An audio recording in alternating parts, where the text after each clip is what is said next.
मला एक सांगायचं. अहो मी काय सांगतो, काय सांगतेस? आज ना दादा आपल्याला जागा मोजून देणार आहेत घरकुलाची, तर मग तुम्ही लवकर येता का कामावरून? अव त्या लखू मामा उठला पडला पेठलं जातं. मी त्याला विचारन की मामा दुपारून सुट्टी पाहिजे, दिली तर येईन ना मी.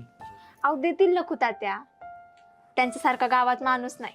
लखू मामा सांग हे पाय जावाय घरकुल बांध चाल तर इटा माझ्याकडून तुम्हाला देईन मी. तुम्हाला सांगू, आपण यांना जाम कष्ट करू, उन्हातानात काम करू, पण आपलं जे घरकुल आहे ना त्याला आपण सपनातलं घरकुल करू. चंद्रे तुला मी सांगतो, आपण असा गावात घर बांधू का एकदा माणसा घरात घुसली ना तर तिला घरातून बाहेर निघायला मन वाटला नाही पाहिजे. तुला सांगतो मी काय सांगतो, हे पा आपण यांना एक बैठक रूम करू, एक स्वयंपाकाचे रूम करू, स्वयंपाकाचे रूम मला पाहिजेत, आणि 2 झोपायच्या रूम करू.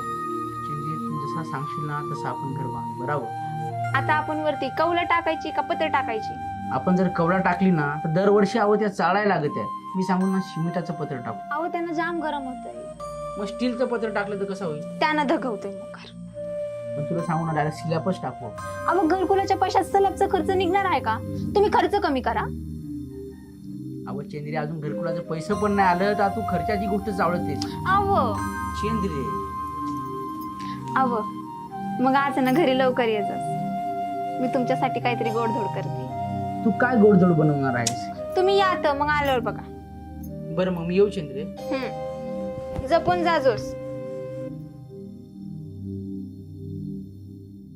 ऐकलंय पोरग्या हो, नवरा येडा असावा धडा, काळा असावा गोरा, त्याच्यावर प्रेम करत राहायचा.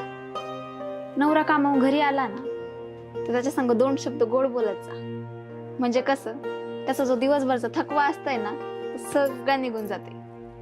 तुम्ही तुमच्या नवऱ्या संग गोड बोलता ना, बोलत असाल तर मला लिहून कळवत. चंद्रे अहो